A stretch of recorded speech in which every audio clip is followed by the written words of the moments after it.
Сарны бол банкнд ажиллах хамгийн өвчлөлтэй гэр бүлийн эзэгтэй.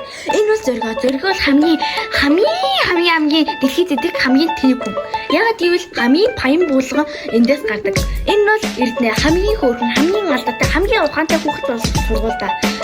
Энэ бол цэцэрлэгч явдаг хөөрхөн цэцэг шиг охин. Энэ бол Зулаа. Зулаа бол хамаг паянгийн эзэн байх магадaltaй өндөр хүн. Түүний гэр бүл бол Батай эднэр хүүхдүүд нь Япон юусан. Энэ өөрөө яагаад яваагүй гэдэг нь өөрөө хятад явах гэж байгаа болохоор.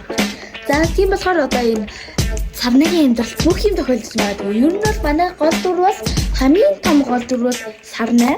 Тэгээд гэр бүл. Зулаа яагаад аваад цаашаа болохгүй зулаа.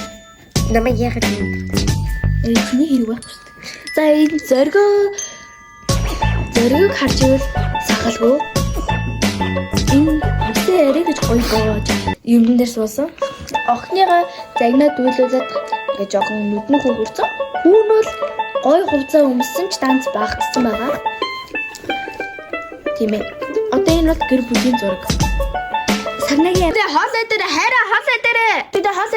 хоолой дээр хоцорлоо та нар хоцорлоо. За ээж очлоо. Ямар хэцүү юм бэ? Би очлоо. Шиба! Хара. Өнөөдөр хэдэн өдөр вэ? Минь босооч. Өнөөдөр нэгдүгээр өдөр чи хоцорлоо. Одоо цаг хэд болж байгааг мэдсэн үү?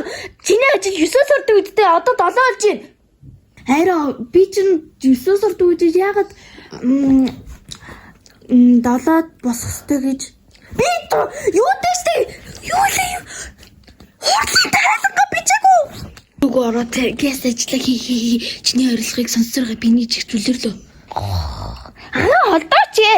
Яа, та толгойгоо аав ямар хэцүү бэ таа чаа. Хоол ээжээ. Бэ яагаад тэглээд амнаа дах чи ядарч байгаа шүү дээ. Өдөр болгоно ингээ сургууль явал чийсэн цэцэрлэгч явдаг унтдаг.